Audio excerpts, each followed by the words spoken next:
सर्वांचं पुन्हा एकदा आपल्या चॅनलवर स्वागत आहे. आज मराठी विषयामधलाच लेखन प्रकार आपण जाहिरात कशी लिहायची ते अभ्यासणार आहोत. मागच्या व्हिडिओमध्ये आपण पत्रलेखन अभ्यासलं होतं. तशाच पद्धतीनं सोप्या भाषेमध्ये आपण जाहिरात लेखनही आज समजून घेणार आहोत. तर सुरुवातीला आपण हे बघितलं पाहिजे की जाहिरात लेखन म्हणजे काय किंवा जाहिरात म्हणजे काय असतं. तर बघा, एखादी वस्तू, सेवा, कार्यक्रम किंवा उपक्रमाची माहिती लोकांपर्यंत आकर्षक पद्धतीनं पोहोचवण्यासाठी लिहिलेला मजकूर म्हणजे जाहिरात लेखन होय.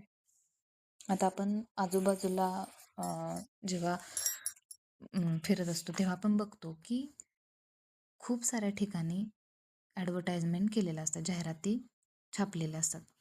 तर त्या कशा बनवायच्या, त्याचा उद्देश काय असतो ते आपण इथं बघणार आहोत. आता जाहिरातीचा उद्देश काय?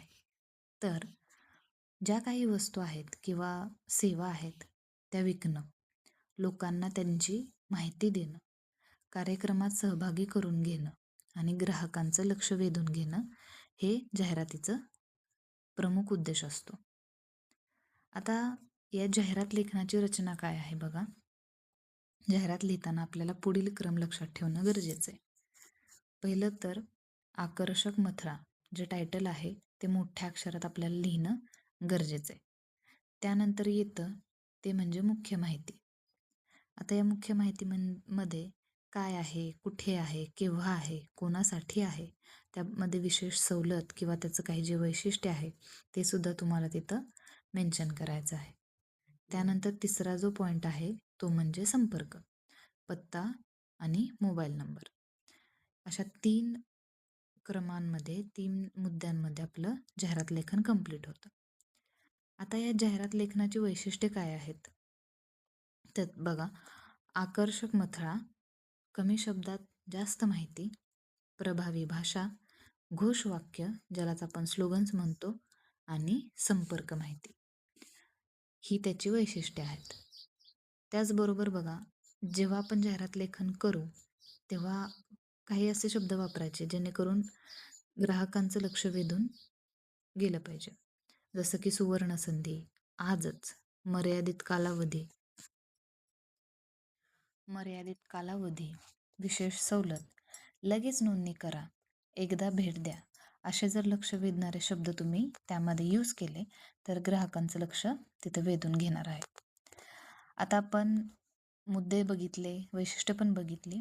आता जाहिरातींचे काही नमुने बघूया. आता इथं बघा, एक पोळी भाजी केंद्र आहे, म्हणजेच आपण ज्याला मेस म्हणतो. तर त्याची इथं ॲड केलेली आहे. तर यामध्ये आकृत्यांचा समावेश केलेला आहे. त्याचबरोबर वेगवेगळे फॉन्ट वापरलेले आहेत.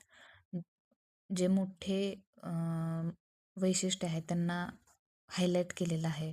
त्याचबरोबर बुलेट मार्क्सचाही त्यांनी यूज केलेला आहे. अशा वेगवेगळ्या पद्धतीनं त्यांनी त्यांचा विषय तिथं मांडण्याचा प्रयत्न केलेला आहे. त्याचबरोबर खाली स्थळही दिले, माहिती दिली आहे. त्याचबरोबर संपर्क करण्यासाठी त्यांनी नंबरही तिथे दिलेला आहे. त्यानंतर सुंदर हस्ताक्षर कार्यशाळा, या कार्यशाळेची जाहिरात करणारं हे जाहिरातपत्र आहे. तर इथं सुद्धा बघा, बुलेट मार्क्सचा वापर केला आहे आणि जे मेन नाव जे आहे ते मोठ्या अक्षरात आणि त्याला हायलाईट केलेलं आहे. त्याचबरोबर 2-3 आकृत्यांमध्ये त्यांनी वयोगट लिहिलेलं आहे. प्रवेश मर्यादित, हे थोडंसं प्रवेश मर्यादित आणि माफक फी, हे 2 जे लक्ष वेधून घेणारे शब्द आहेत ते यूज केलेले आहेत. त्याचबरोबर ते स्थळ आहे, ज्या ठिकाणी ही कार्यशाळा होणार आहे ते स्थळ तिथं त्यांनी मेन्शन केलेलं आहे. त्याचबरोबर संपर्क क्रमांकसुद्धा दिलेला आहे, ईमेलसुद्धा दिलेला आहे आणि त्यांची जी वेबसाईट आहे ती सुद्धा त्यांनी इथं ॲड केलेली आहे. आता पुढची जी जाहिरात आहे ती आहे योगासनांची. तर त्यांनी टॅगलाईन मोठी वापरलेली आहे, उत्तम आरोग्य हाच खरा दागिना, आणि त्याला थोडंसं बोल्ड केलेलं आहे. मोठ्या अक्षरामध्ये ते लिहिलेलं आहे. आणि त्यांची जी वैशिष्ट्य आहेत बघा, कमीत कमी शब्दांमध्ये त्यांनी संपूर्ण माहिती देण्याचा प्रयत्न केला आहे.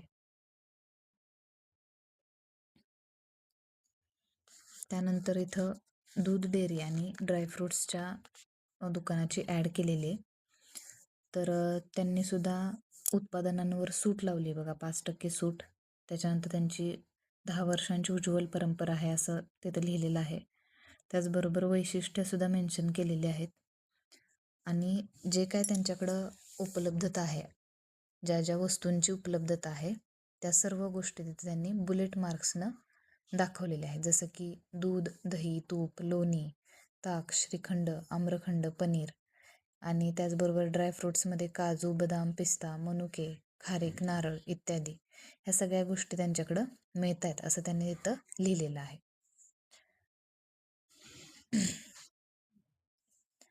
त्यानंतर पुढचं जे आहे ते कृती संगणक वर्ग. संगणक वर्गाचा इथं संगणक वर्गाची जाहिरात केलेली आहे. तर मे महिन्यामध्ये संगणकाचे बऱ्यापैकी आपण ॲड्स, पोस्टर्स वगैरे बघतो.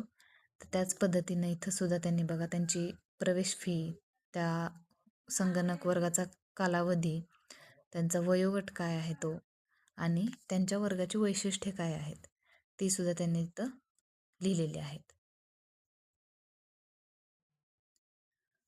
त्यानंतर छत्रीची आणि रेनकोटची सुद्धा इथं जाहिरात केलेली आहे बघा. तर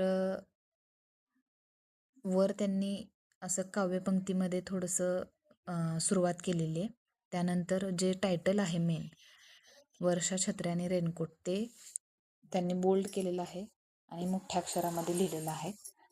पटकन त्याच्याकडं सुरुवातीला बघा आपलं लक्ष वेधलं जाते. अशा पद्धतीनं खाली सुद्धा बघा त्यांनी लक्ष वेधून घेणारे शब्द वापरलेत. आजच खरेदी करा, पावसाचे स्वागत करा, सर्वत्र उपलब्ध, म्हणजे कुठं कुठं उपलब्ध आहे तेही त्यांनी तिथं लिहिलेलं आहे.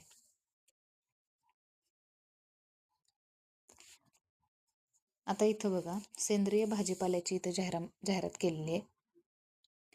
तर वर त्यांनी बघा खुश खबर हा जो शब्द आहे तो त्यांनी लक्ष वेधून घेण्यासाठी वापरलाय. मग सेंद्रिय त्यांचा जो भाजीपाला आहे त्याची जी वैशिष्ट्ये आहेत ती सुद्धा त्यांनी लिहिली आहेत. ताजा भाजीपाला, सर्व प्रकारची फळे उपलब्ध, सेंद्रिय पद्धतीचा वापर, एकच फोन आणि भाजीपाला तुमच्या दारात, म्हणजे तिथं जे आपण ऑनलाईन सर्व्हिसेस म्हणतो ते सुद्धा त्यांनी तिथं दाखवलेलं आहे, जेणेकरून त्यांचे गिराईक जे आहेत, ग्राहक जे आहेत ते त्यांच्यापर्यंत येतील. आता इथं बघा कागदी पिशव्यांचा जाहिरातीचा त्यांनी मॉडेल दाखवलेला आहे. तर इथं त्यांनी बघा वर छानपैकी स्लोगन टाकलेलं आहे, प्लास्टिक हटवा, पर्यावरण वाचवा. त्याचबरोबर खाली तिथं त्यांनी आम्ही ऑर्डर प्रमाणे कागदी पिशव्या बनवून देतो. त्याचबरोबर फक्त एक फोन करा, हव्या तशा पिशव्या घरपोच मिळवा. असं छानपैकी त्यांनी त्या ओळींमध्ये मांडण्याचा प्रयत्न केलेला आहे. त्यानंतर बघा पुढची एक आहे ती आहे चविष्ट रुचकर पदार्थांसाठी ज्ञानश्री. म्हणजे हे दूध डेअरीच आहे आणि ड्रायफ्रुट्सचे विक्रेते आहेत. त्यांनी सुद्धा इथं बघा खूप कमी शब्दामध्ये आणि सुंदर अशा डिझायनिंगमध्ये ॲडव्हर्टाईज केलेली आहे. त्यानंतर आहे अभिनय कार्यशाळा, म्हणजे जे ॲक्टिंगची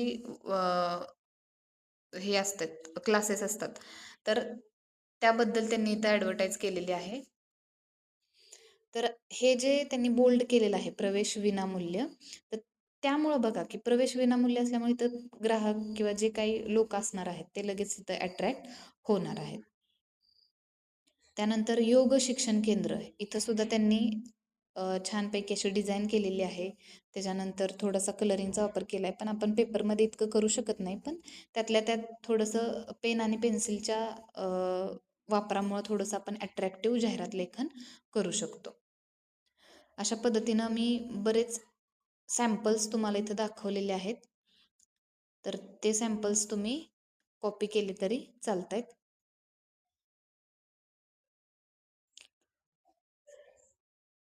अशा पद्धतीनं सुंदर जाहिराती आपण करू शकतो.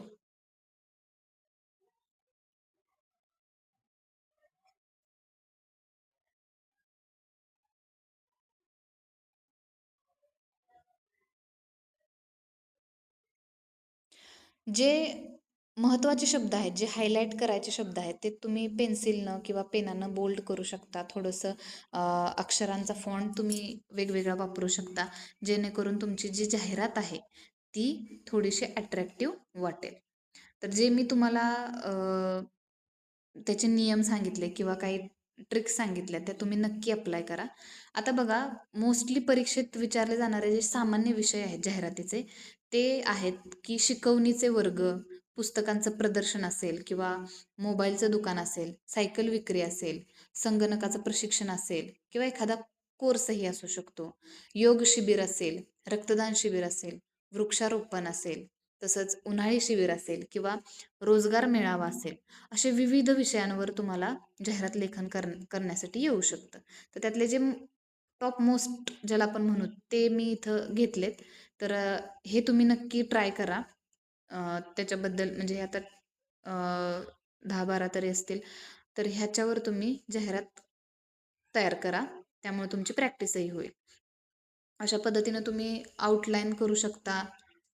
वेगवेगळे बुलेट मार्क्स वापरू शकता, डिझायनिंग करू शकता, वेगवेगळे आकार वापरू शकता आणि त्यातून तुम्ही फक्त पेन आणि पेन्सिलचा वापर करून छान दर्जेदार जाहिरात बनवू शकता. तर यात तुम्हाला आणखी काही शंका असेल तर मला कमेंटमध्ये नक्की कळवा आणि व्हिडिओ आवडल्यास नक्की लाईक करा.